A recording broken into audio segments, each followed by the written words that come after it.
नमस्कार दोस्तों। आप सबों को मालूम है कि इकोनॉमिक सर्वे आर्थिक सर्वेक्षण जो है वो किसी भी एग्ज़ाम के लिए कितना महत्वपूर्ण है। भारत के लिए तो महत्वपूर्ण है ही, और किसी भी एग्ज़ाम के लिए यूपीएससी हो बीपीएससी हो, खास करके अब तो बीपीएससी में भी बहुत सारे सवाल इससे पूछने लगे हैं। वो भारत का इकोनॉमिक सर्वे हो या फिर जो बिहार का इकोनॉमिक सर्वे हो, उससे सवाल पूछे जाने लगे हैं। और दरअसल इकोनॉमी पढ़ने की जो मेथड है वो आप ये अपना सकते हैं कि आप फैक्ट्स देखें, उससे रिलेटेड कंसेप्ट को आप उसी समय कहीं से नोट डाउन कर लें या उसको समझने की कोशिश करें। मैं अपनी तैयारी के दौरान भी यही किया करता था। अभी भी हम जब इकोनॉमिक सर्वे ऑफ इंडिया आज हम करेंगे तो उसके जो मेन फैक्ट्स हैं उनको कवर करने की कोशिश करेंगे, जिससे रिलेटेड क्वेश्चन पूछेंगे ही। पिछले साल भी बीपीएससी में भी पूछा हुआ था क्वेश्चन। और इस क्रम में फैक्ट्स बताने के क्रम में मैं कुछ उससे रिलेटेड फैक्ट्स जो कॉन्सेप्ट्स हैं वो भी मैं बता दूंगा। आप लोग भी यही कोशिश कीजिएगा, पढ़ने का तरीका इसी तरह से हो। शुरू करते हैं इकोनॉमिक सर्वे ऑफ इंडिया 2023-24। 23-24 लिखा है ना, शुरुआत ये तो यहीं से कर लेते हैं हम लोग।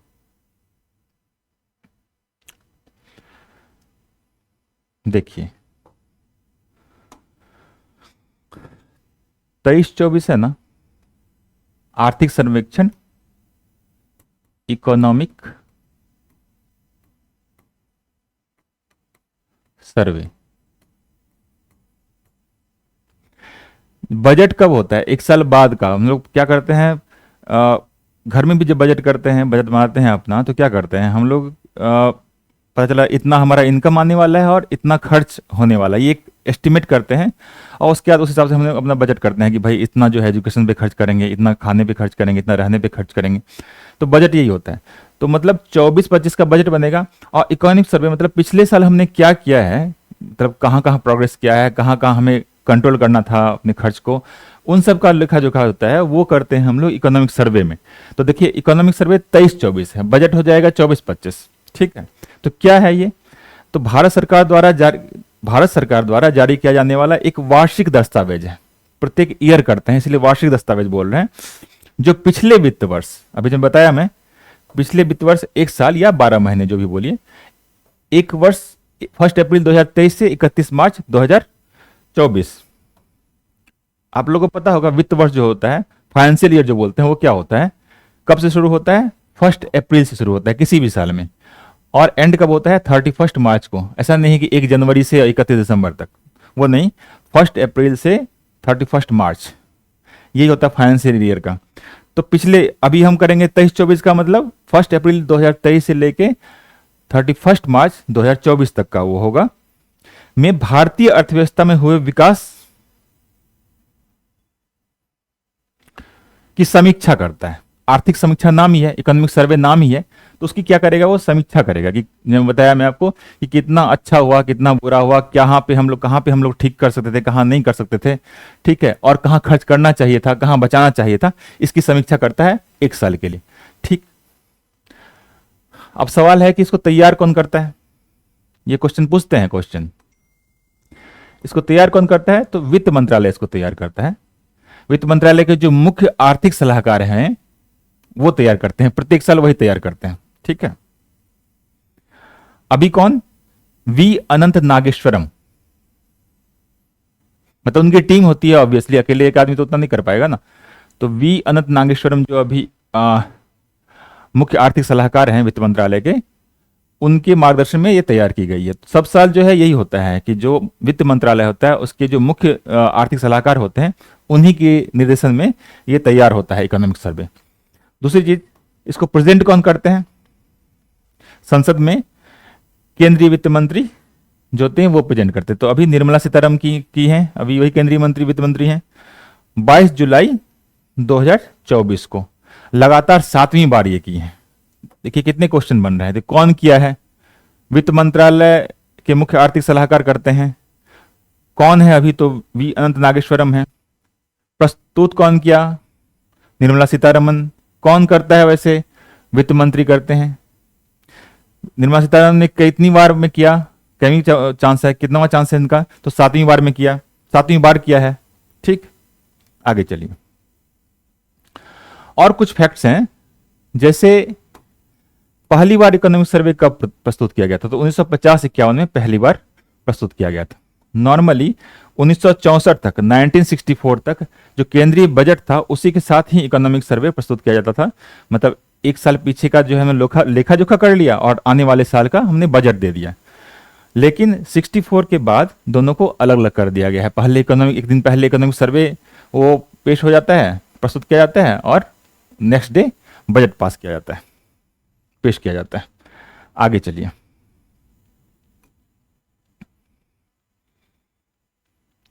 इस बार का 23-24 का जो बजट है, 23-24 का जो इकोनॉमिक सर्वे है, उसमें कुल अध्याय कितने हैं? 13।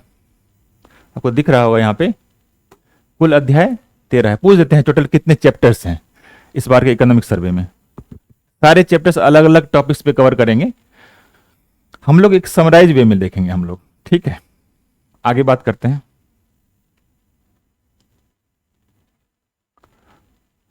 अब देखिए, भारत की जीडीपी में कितनी वृद्धि हुई है। फैक्ट्स पूछते हैं ये, जीडीपी में कितनी वृद्धि हुई है। तो 23-24 जो अंतरिम अनुमानित है वो 8.2% का अनुमानित है कि 8.2% हम लोग, जो हमारा जीडीपी है वो ग्रो हुआ है। ऑब्वियसली पिछले साल की तुलना में 8.2% अब ग्रो कर गए हैं हम लोग। और 24-25 का जो अनुमानित है वो है 6.75%, 6.5% से 7.0% तक। तो ये क्वेश्चन पूछते हैं कि 23-24 में कितना था, मतलब कितना ग्रो हुआ, अंतरिम अनुमानित कितना है, तो 8.2%। 24-25 में कितना अनुमान है, 6.5 से 7%। ये इकोनॉमिक सर्वे के अनुसार है, ठीक है, ये ध्यान रखिएगा। इकोनॉमिक सर्वे हो, आरबीआई हो, या फिर कभी कभी वर्ल्ड बैंक, आईएमएफ वगैरह, वो लोग भी एस्टिमेट करते हैं अलग अलग देशों के लिए, और वर्ल्ड का भी करते हैं। ये तो जो भारत की संस्था है वो भारत के लिए करेंगी, और जो वर्ल्ड का है वो विश्व के लिए करेंगी, और भारत के लिए भी करेंगी जो बड़ी बड़ी संस्था है। तो इकोनॉमिक सर्वे के अनुसार जीडीपी में जो वृद्धि हुई है, तो 23-24 में जो वृद्धि हुई है वो अनुमानित वो 8.2% है, और 24-25 में 6.5 से 7% का अनुमान किया जा रहा है। तो जीडीपी होता क्या है? अब देखिए, यही मैं बोल रहा था कि जब आप फैक्ट्स देखें तो साथ में कंसेप्ट को समझते जाएं। ग्रॉस, इसका फुल फॉर्म क्या होता है? Gross domestic product.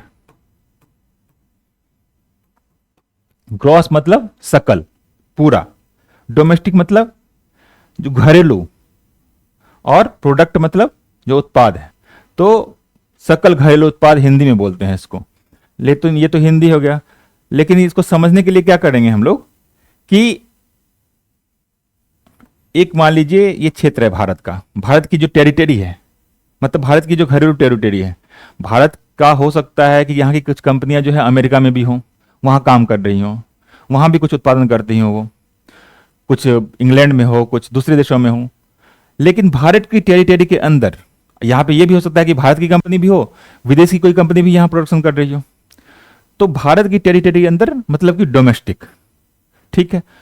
टोटल जो फाइनल मार्केट वैल्यू है एक निश्चित साल में, मतलब एक ईयर नॉर्मली लेते हैं, एक फाइनेंशियल ईयर में total final value of product, कितना प्रोडक्शन हुआ उसका मार्केट वैल्यू घरेलू अंदर, डोमेस्टिक के अंदर, उसी को बोलते हैं, जो टोटल मार्केट वैल्यू उसकी हुई उसी को बोलते हैं जीडीपी, ग्रॉस डोमेस्टिक प्रोडक्ट, सकल घरेलू उत्पाद, ठीक है।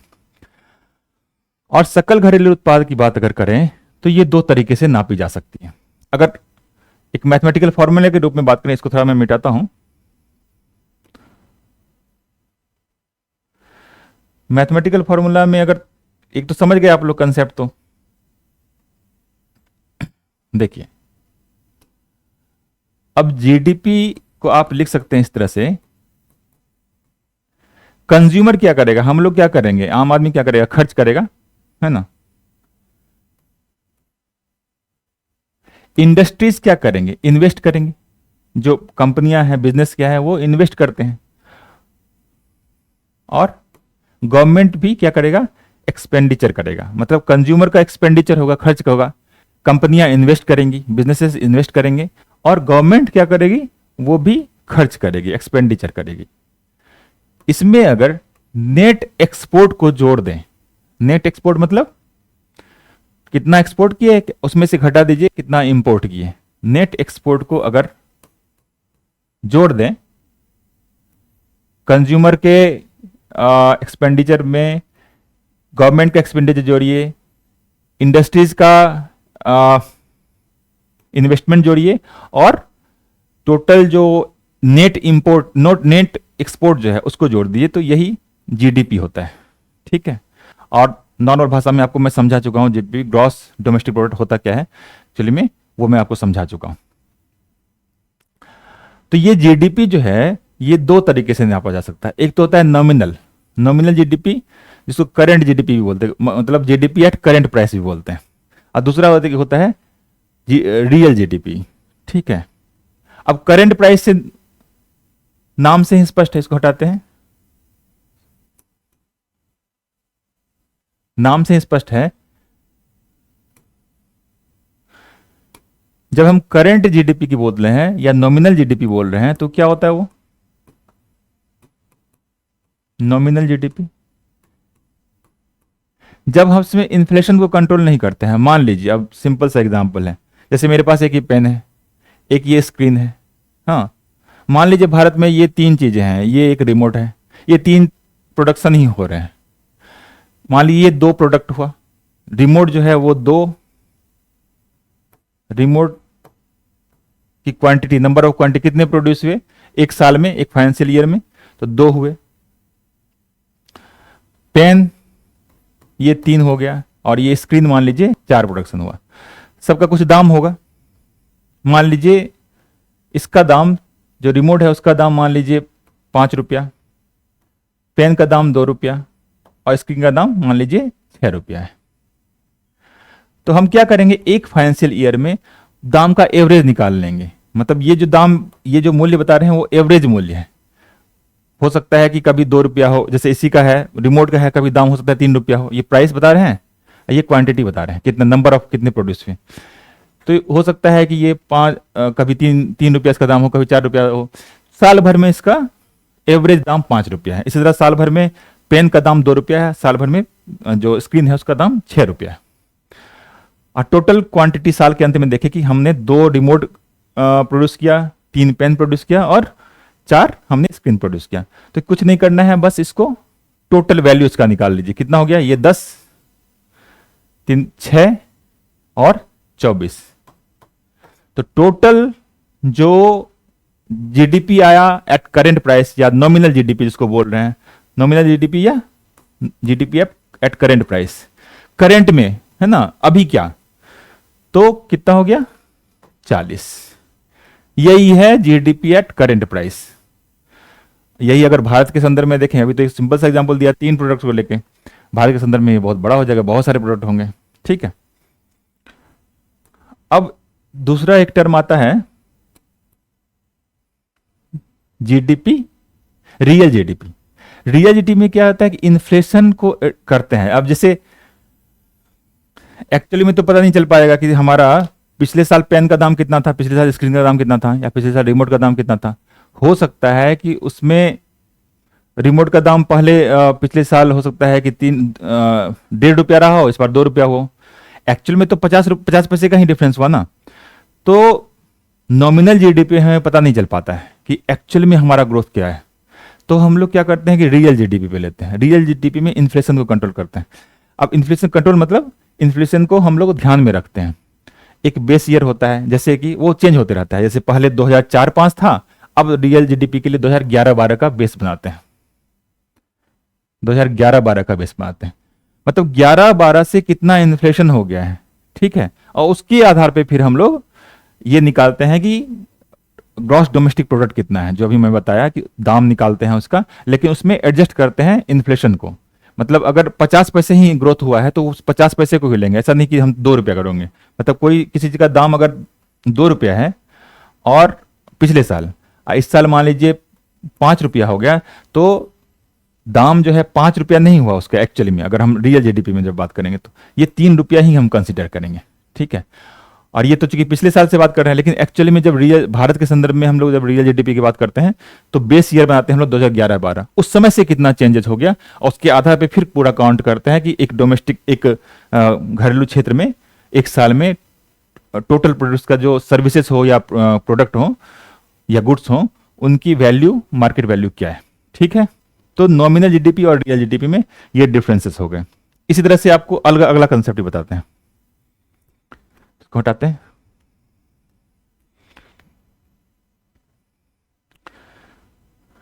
अच्छा, एक पहले निकाला जाता था जीडीपी एट फैक्टर कॉस्ट, है ना, अब उसी को बोलते हैं GVA, gross value added, GVA. अब दरअसल गवर्नमेंट जो है वो जीवीए को ही लेके चलती है, मेन उनका जो कंसेप्ट जीवीए पे ही चलता है, पूरी जो थ्योरी चलती है उनकी, तो बोलते हैं ग्रॉस वैल्यू एडेड। दरअसल ये जीवीए जो है, ग्रॉस वैल्यू एडेड है, ये जीडीपी से बेहतर इकोनॉमिक आइडिया देता है कि एक्चुअल में कितनी चीजें, क्या ग्रोथ हो रही है, मतलब कि हमारा एक्चुअल एडिशन कितना हो गया।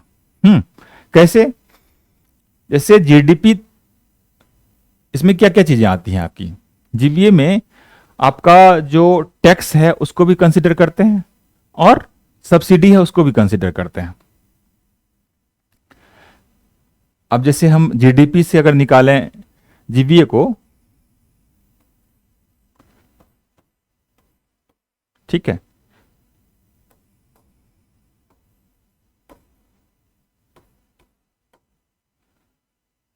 जीवीए में आप क्या कीजिए, टैक्स को जोड़ दीजिए और सब्सिडी को घटा दीजिए, सब्सिडी को घटा दीजिए, तो आपका निकल जाएगा जीडीपी। तो जीवीए इस तरह से आप रिवर्स भी कर सकते हैं, जीवीए में, जीवीए को अगर निकालना है तो जीडीपी में टैक्स को घटा दीजिए और सब्सिडी को जोड़ दीजिए। मतलब कुल मिला के जीवीए में, ग्रॉस वैल्यू एडेड में, हम लोग जो गवर्नमेंट सब्सिडी देती है उसको हम लोग घटा देंगे, हाँ, और जो कर जो है उसमें जो टैक्स लगाते हैं उसको हम लोग जोड़ देंगे। ठीक है, तो ये हो गया जीवीए। अब आगे चलिए बात करते हैं।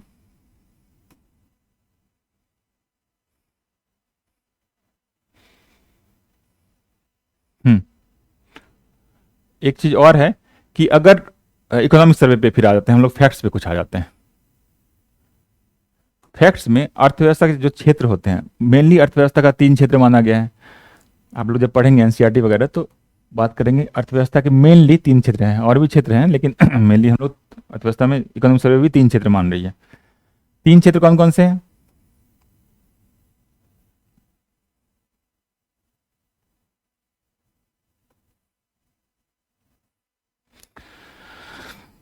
एक है सर्विस सेक्टर, सेवा क्षेत्र, ठीक है। एक है द्वितीयक, जैसे सर्विस सेक्टर क्या बोलते हैं, टर्सरी। प्राइमरी एक हो गया जो कृषि वाला होता है पोर्शन, प्राइमरी, सेकेंडरी और टर्शियरी। प्राइमरी सेक्टर में जो एग्रीकल्चर्स होते हैं, एग्रीकल्चर और एलाइड इंडस्ट्रीज होते हैं वो आते हैं। सेकेंडरी सेक्टर में मैन्युफैक्चरिंग इंडस्ट्रीज आते हैं और टर्शियरी सेक्टर में सर्विसेज आते हैं। तो इकोनॉमिक सर्वे के अनुसार अभी जो है जीवीए पे कितना हिस्सा किसका है, मैं जीवीए बताया आपको।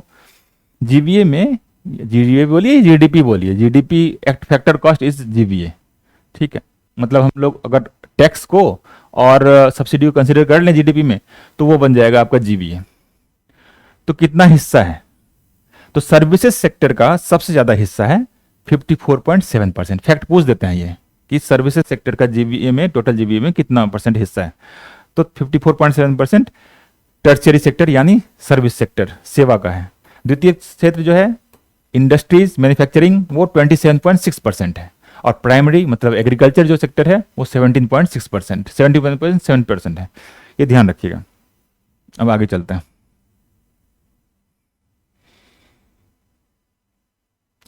अच्छा, एक टर्म आता है फिस्कल डेफिसिट, आप लोगों को पता होगा उम्मीद करता हूं, फिर भी बात करते हैं।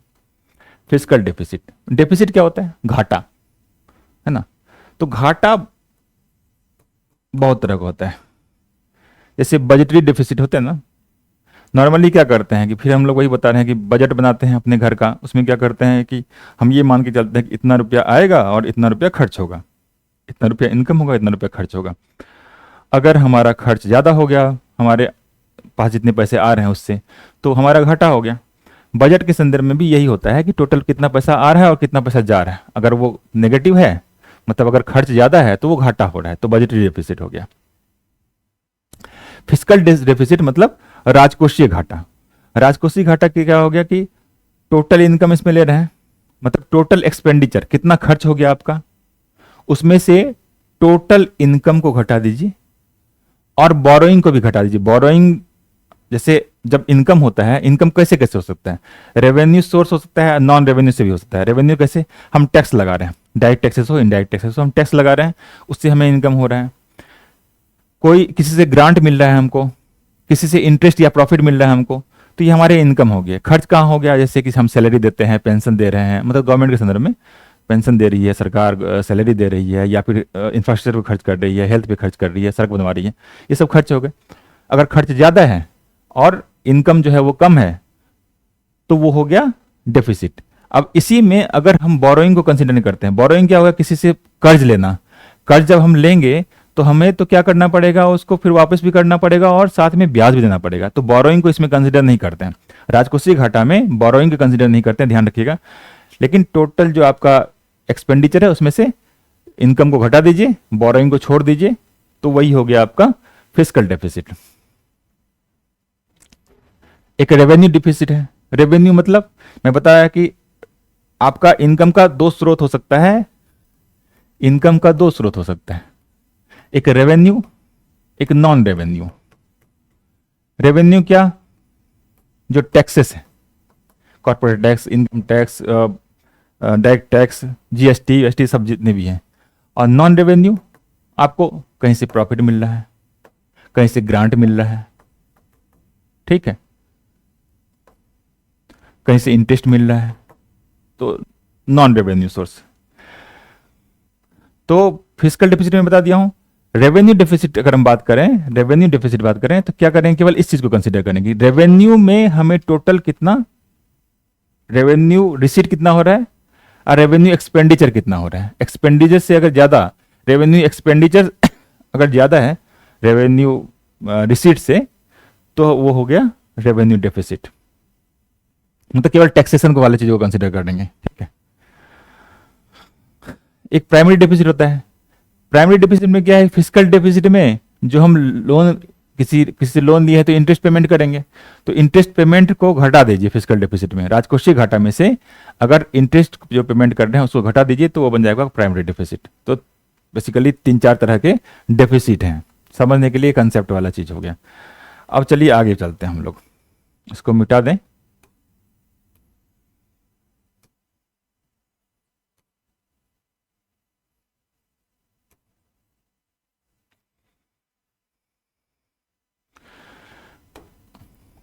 तो यही फिस्कल डेफिसिट के बारे में बता रहा था कि फिस्कल डेफिसिट जो है ये नॉर्मली ना जीडीपी के रेशियो में निकाला जाता है कि कितना परसेंट ऑफ जीडीपी। मतलब हमारा जीडीपी मान लीजिए 100 रुपया है, तो 5.6% जो है वो डेफिसिट का पार्ट है उसका। 5 मतलब 5.6 रुपया जो है वो हमारा डेफिसिट है, फिस्कल डेफिसिट 2024 इकोनॉमिक सर्वे के अनुसार। Retail inflation. अच्छा, इन्फ्लेशन क्या होता है? इन्फ्लेशन होता है कि rate of change of price, rate of increase of price in fact in a particular time period. जैसे मान लीजिए इस पेन का दाम पिछले साल 5 रुपया है और इस साल उसका दाम हो गया 6 रुपया, पेन तो वही है, तो ये 1 रुपया जो है ना वो इन्फ्लेशन हो गया। इससे क्या होगा कि हमारा परचेज, पहले पता चला कि अगर हम हो सकता है ये 10 पेन खरीदने का हिम्मत रखें, मेरे पास पैसे हो, लेकिन अब दाम बढ़ गया तो हो सकता है कि 8 ही पेन खरीद पाए, तो परचेजिंग पावर से घट जाता है अगर इन्फ्लेशन होता है तो। थोड़ा बहुत इन्फ्लेशन जरूरी भी है, वो बात की बात है, डिस्कशन बाद में करेंगे कंसेप्ट की। तो इन्फ्लेशन भी आप दो टाइप से निकाल सकते हैं। गवर्नमेंट क्या करती है, दो चीज़ों को यूज करती है। एक तो होता है होलसेल प्राइस इंडेक्स, एक होता है कंज्यूमर प्राइस इंडेक्स। अब होलसेल प्राइस इंडेक्स क्या होता है?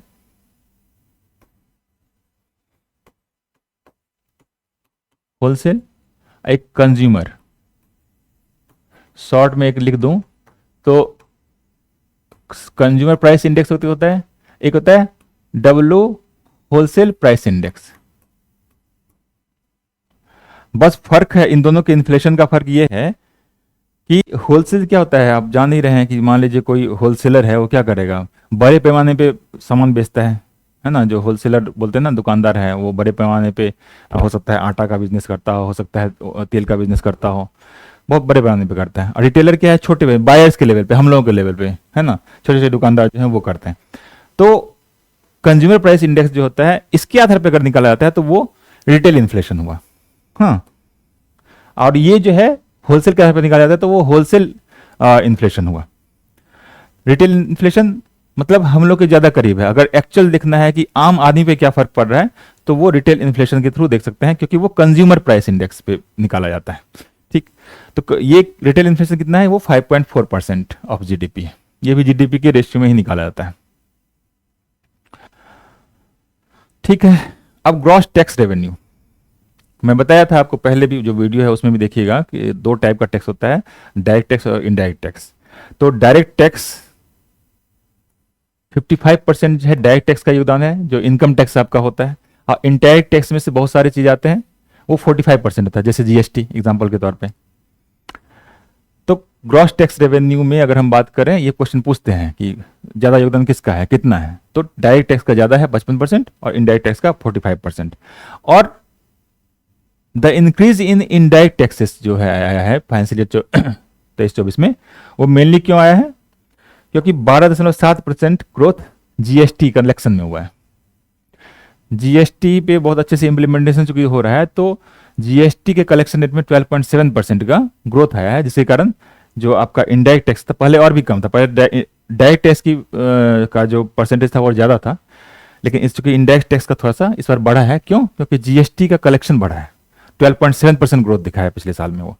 ठीक है, आगे चलिए। अच्छा, एक फाइनेंशियल स्टेबिलिटी रिपोर्ट निकलती है, फाइनेंशियल स्टेबिलिटी रिपोर्ट कौन निकालता है, तो आरबीआई निकालती है। ये पूछ देते हैं कभी कभी, ये कौन निकालती है ये रिपोर्ट। बहुत सारे रिपोर्ट होते हैं जो कि कोई ना कोई संस्था निकालती है, तो जैसे फाइनेंशियल स्टेबिलिटी रिपोर्ट आरबीआई निकालती है। जून 2024 में ये निकाली थी। इसमें क्या बताया गया कि जो बैंक का कमर्शियल, जो बैंक्स हैं, कमर्शियल बैंक जान रहे होंगे, बैंक का जो कॉमर्स, ये जो जीएनपीए है, जीएनपीए क्या होता है, नॉन परफॉर्मिंग एसेट। जैसे बैंक किसी को लोन दे दी, ग्रॉस नॉन परफॉर्मिंग एसेट, और 90 दिन के अंदर वो लौटा नहीं पाया, जो जो लोन लिया है वो लौटा नहीं पाया, या बैंक उससे वापस नहीं ले पाई, तो उसको बोलते हैं ग्रॉस, मतलब नॉन परफॉर्मिंग एसेट बोलते हैं, एनपीए बोलते हैं, वो एनपीए घोषित हो जाता है। तो ग्रॉस नॉन परफॉर्मिंग एसेट जो है उसमें कमी आई है। ठीक है, इसीलिए क्या होगा कि जो बैंक, जितना एनपीए होगा बैंक के लिए उतना खराब है, वो पैसा वसूली नहीं हो पाएगा। तो ये जो एनपीए है उसकी वैल्यू कम हुई, इसीलिए इनकी एसेट क्वालिटी बढ़ी है बैंक की। ठीक, और बोला ये जा रहा है कि अब जीएनपीए रेशियो जो है वो 2.8% हो गया है। मतलब पिछले 12 साल में ये जीएनपीए जो है, ग्रॉस नॉन परफॉर्मिंग एसेट जो है बैंकों का, वो काफी कम हो गया, 12 साल में सबसे कम है, 2.8% मात्र उनका जीएनपीए, जिसके कारण उनके एसेट क्वालिटी में वृद्धि होगी। ऑब्वियसली बैंक और अच्छा करेंगे। और अनएम्प्लॉयमेंट की बात करें,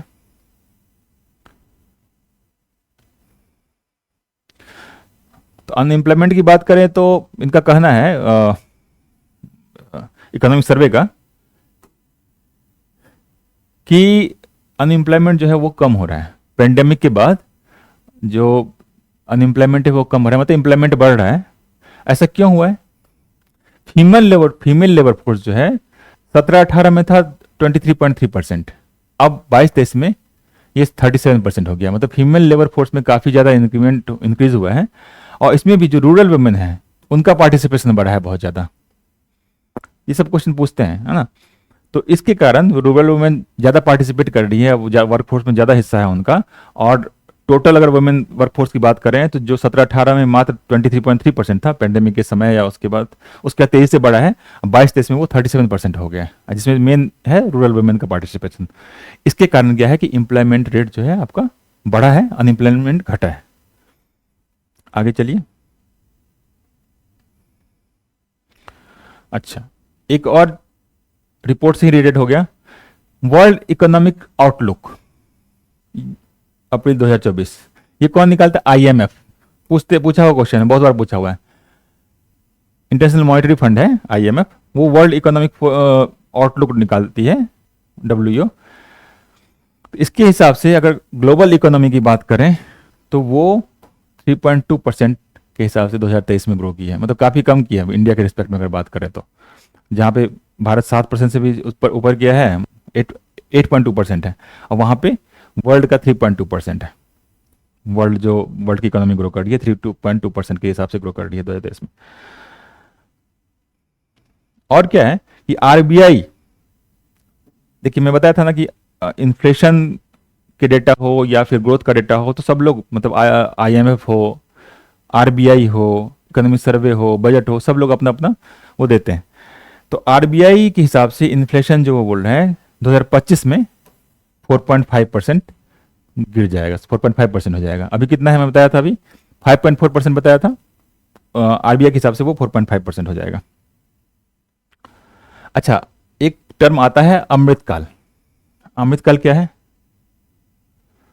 मोदी जी ने एक टर्म कॉइन किया था अक्टूबर 2021 में। उनके हिसाब से नेक्स्ट 25 ईयर्स जो है वो अमृतकाल होगा भारत के लिए, मतलब इसमें सबसे ज़्यादा ग्रोथ होगा, बहुत सारी अपॉर्चुनिटी बढ़ेंगी, है ना, ऑल एरिया में डेवलपमेंट होगा। तो अमृतकाल में इकोनॉमिक सर्वे के हिसाब से 6 की फोकस एरियाज हैं, 6 हैं टोटल। पूछ लेते हैं कि अमृतकाल के 6 focus areas according to economic survey कौन कौन से हैं। तो पहला है बूस्ट प्राइवेट इन्वेस्टमेंट, ना, जो प्राइवेट इन्वेस्टमेंट है उसको बढ़ाना।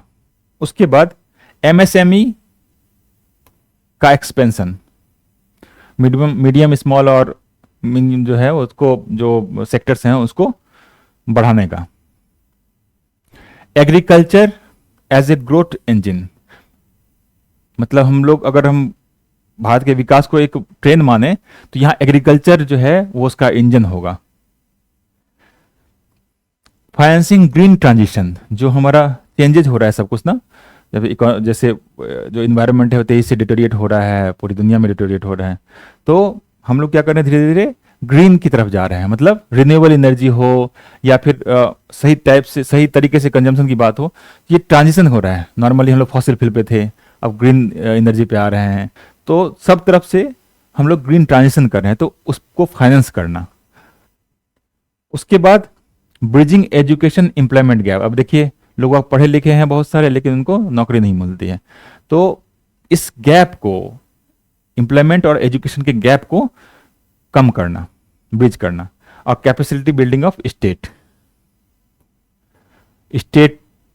की कैपेसिटी बिल्डिंग करना, है ना, वो मतलब राज्य को ज़्यादा पावर देना बोलिए, या उनको कैपेसिटी बिल्डिंग करके ताकि वो भी डेवलप कर सकें। जैसे बहुत सारे राज्यों में क्या है, अलग अलग राज्य अलग टाइप से डेवलप कर रहे हैं, कोई बहुत ज़्यादा डेवलप्ड है, कोई काफ़ी पुअर राज्य स्टेट्स हैं, तो उनको कैपेसिटी, जो कम डेवलप है उनको कैपेसिटी उनका बिल्डअप किए ताकि वो भी उस लेवल तक पहुंच सके। तो ये 6 एरियाज हैं, 6 फोकस एरिया अमृतकाल के। Boost private investment, expansion of MSMEs, agriculture as a growth engine, financing green transition, bridging education employment gap, और capacity building of the states.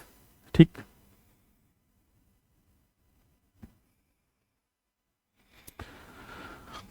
एक और फैक्ट दिया गया है इकोनॉमिक सर्वे में, जिसके हिसाब से रेमिटेंस, मतलब जो यहाँ से लोग जाते हैं विदेश में कमाने के लिए, बाहर जो जाते हैं, वो जो पैसे भेजते हैं उसको बोलते हैं रेमिटेंस। तो रेमिटेंस 120 बिलियन डॉलर 2023 में हुआ है, मतलब 1 बिलियन बराबर 100 लाख समझ लीजिए।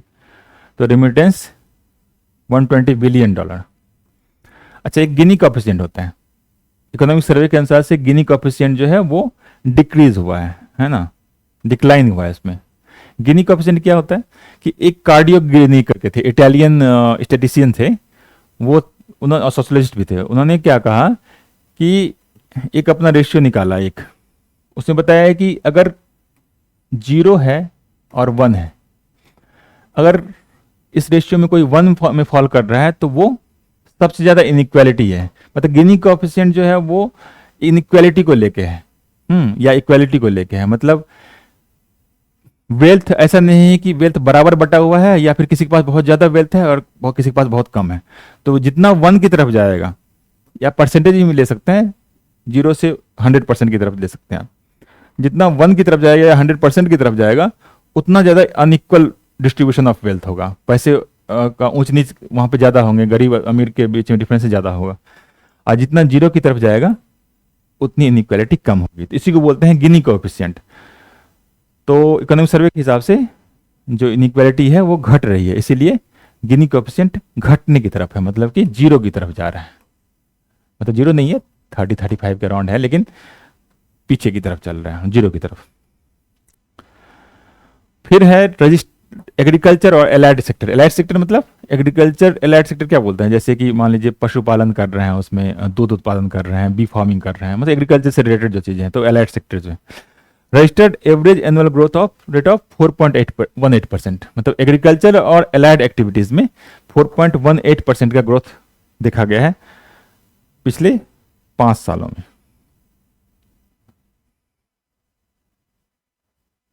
इसी तरह जो फार्मास्यूटिकल्स सेक्टर है, फार्मा में वर्ल्ड 3rd लार्जेस्ट है, मतलब फार्मा मार्केट जो है भारत का विश्व का 3रा सबसे बड़ा है, जिस $50 बिलियन का मार्केट है ये, है ना, बहुत बड़ा है।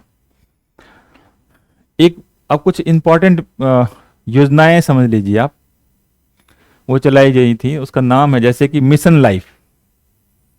पूछ देते हैं मिशन लाइफ क्या है। हाँ, मिशन लाइफ क्या है? Focuses on human nature harmony.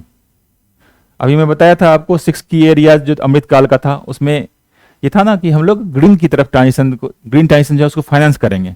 तो ये वही है एक तरह से मिशन लाइफ जो है, जो आदमी है और नेचर है उसके बीच की हार्मोनी को दिखलाता है, उसको फोकस करेगा। Promoting mindful consumption. Gandhi ji क्या बोले थे? गांधी जी बोले थे कि जो हमारा जो विश्व है, इन्वायरमेंट है, उसके पास हमारी आवश्यकता के लिए सब कुछ है, लेकिन हमारी लालच के लिए नहीं है। तो वही लालच को नहीं करना है, तो वही बोला कि माइंडफुल कंजम्पशन होना चाहिए। ऐसे नहीं बर्बाद कर रहे हैं, लाइट ऑन कर दिए चले गए, खा रहे हैं फेंक रहे हैं, पानी का वेस्ट कर रहे हैं। माइंडफुल कंजम्पशन होना चाहिए, इसी चीज पे फोकस रहेगा, ह्यूमन और नेचर के हार्मोनी को लेके। तो मिशन लाइफ यही है। आगे एक मार्केट कैपिटलाइजेशन, एक फैक्ट है। मार्केट कैपिटलाइजेशन क्या? स्टॉक मार्केट के संदर्भ में मैं बात कर रहा हूं। अगर stock market to GDP ratio हम बात करें तो भारत जो है 5th largest in the world हो गया। बहुत कम लोग भारत में अभी भी स्टॉक मार्केट में इन्वेस्ट करते हैं, लेकिन फिर भी पॉपुलेशन इतनी ज़्यादा है, उसके रेशियो में अगर कम परसेंटेज भी कर रहे हैं तो पूरे विश्व के लिए तो बहुत बड़ी चीज़ हो गई। तो अगर वो हम बात करें stock market to GDP ratio, stock market में जितना इन्वेस्टमेंट है, market capitalisation to GDP ratio, तो वो विश्व का 5वां सबसे बड़ा भारत जो है। इंडिया का माइक्रो फाइनेंस सेक्टर जो है वो भी बहुत तेजी से बढ़ा है और विश्व का 2nd लार्जेस्ट है। माइक्रो फाइनेंस क्या हो गया? माइक्रो फाइनेंस हो गया कि जैसे बहुत सारे लोग क्या होते हैं कि उनके पास गिरवी रखने के लिए या कुछ दिखलाने के लिए बैंक नहीं होता, जाके उससे बैंक से लोन मिल सके, है ना, प्रॉपर तरीके से चैनल से लोन मिल सके। तो माइक्रो फाइनेंस क्या होता है कि समूह में लोन देता है, बहुत सारे छोटे छोटे समूह हैं, इनको लोन दे दिया।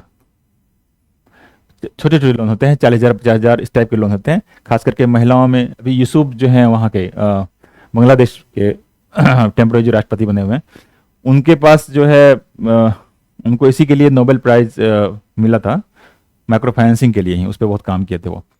तो यही छोटे छोटे फाइनेंस जो करते हैं उसको माइक्रो फाइनेंस होते हैं। नाम से क्लियर है कि माइक्रो, छोटे लेवल पे जो फाइनेंसिंग होती है। तो भारत का माइक्रो फाइनेंस सेक्टर जो है वो विश्व का 2रा सबसे बड़ा है, 2nd लार्जेस्ट है, और चाइना के बाद 1 नंबर पे चाइना है। आगे चलिए, आईएमएफ फोरकास्ट इन्फ्लेशन। देखिए हमें आपको क्या बताया कि इन्फ्लेशन बताया था कि सब लोग फोरकास्ट करते हैं कि इतना होगा इतना होगा, तो आईएमएफ के हिसाब से 4.6% होगा 2024 में। इकोनॉमिक सर्वे क्या बोला था? 5.4%, और 4.2% 2025 में। भारत के लिए आईएमएफ, इंटरनेशनल मॉनेटरी फंड ने प्रोजेक्शन किया था कि 23-24 में ये 4.6% था इन्फ्लेशन, और 24-25 में ये 4.2% होगा, इन्फ्लेशन घटेगा। हाँ, फिर external debt to GDP ratio है। ये अलग अलग पैरामीटर्स हैं। जैसे एक्सटर्नल डेट अगर बढ़ेगा तो भारत के लिए अच्छा नहीं है, किसी भी देश के लिए अच्छा नहीं है। तो एक्सटर्नल डेट क्या होता है? दूसरे देशों से जो लोन लेते हैं या किसी बाहरी संस्था से जो लोन लेते हैं, वो एक्सटर्नल डेट है ना, लोन। तो वो रेशियो जो है जीडीपी के साथ वो 18.7% है। अच्छा खासा लोन लिए हुए हैं हम लोग। मई तो 24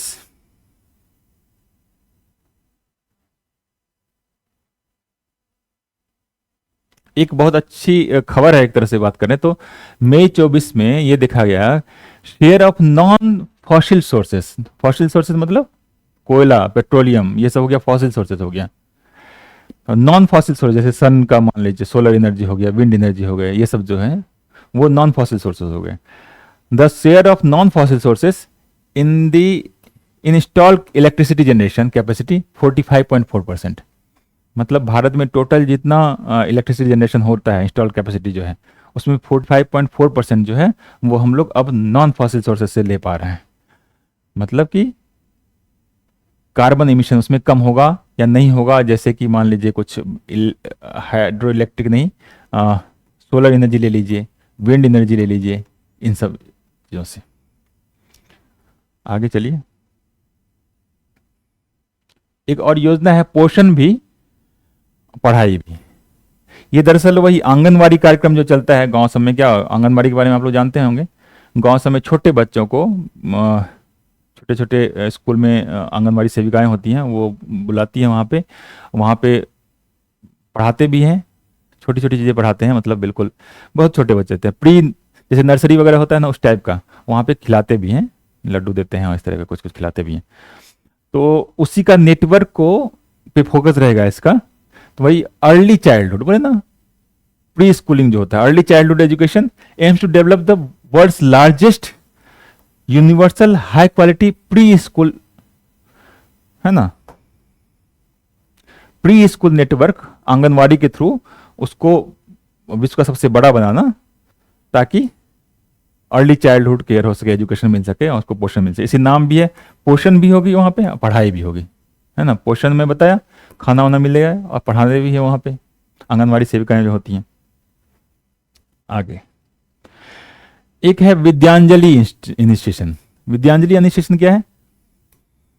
विद्यांजलि इनिशिएशन यह है community engagement and volunteer contribution. पढ़ाने में कम्युनिटी को एंगेज करने का, या फिर जो पढ़ाने के इच्छुक है, जो वॉलंटियर्स हैं, उसको जोड़ने का, ताकि वो लोग मतलब भारत की जो एजुकेशनल स्थिति है वो सुधर सके। मतलब initiation played crucial role in the enhancing educational experience of over 1.44 crore students, facilitating community engagement. मतलब कि जो जैसे कोई स्टूडेंट अगर चाहता है, उसको भी, कोई पढ़ा लिखा स्टूडेंट है या फिर नौकरी कर रहा है, वो भी कोई भी इससे जुड़ सकते हैं। तो ये विद्यांजलि इनिशिएटिव है, मतलब आम लोगों को जोड़ के, जो पढ़ना चाहते हैं और जो पढ़ना चाहते हैं, तो उनको एक साथ जोड़ना।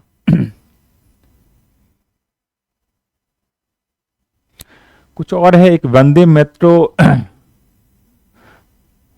मेट्रो ट्रांजिट कोचेज जो है फाइनेंशियल 24-25 में बनेगा ये इंडियन रेलवे के लिए। और उसके अलावा एक और चीज़ है, फैक्ट, भारत जो है क्लोथिंग मैन्युफैक्चरर में, कपड़े बनाने वाला विश्व का दूसरा सबसे बड़ा देश है, ठीक। और टॉप 5 एक्सपोर्टर में भी है ये। तो आप लोग ये बताइएगा कि टॉप एक्सपोर्टर कौन है? टॉप एक्सपोर्टर कपड़े का कौन है? क्लॉथ कौन है? ठीक है। तो इकोनॉमिक सर्वे में इतना ही, ये इंडिया वाला इकोनॉमिक सर्वे था। नेक्स्ट क्लास में हम लोग कोशिश करेंगे जो बिहार का इकोनॉमिक सर्वे है उससे कवर करें। और ये भी बहुत इंपॉर्टेंट है, क्वेश्चन पूछते हैं, इसलिए इसको बीपीएससी के लिए भी, जो पीटी आने वाला है उसके लिए भी अच्छे से कर लीजिएगा आप लोग। Thank you.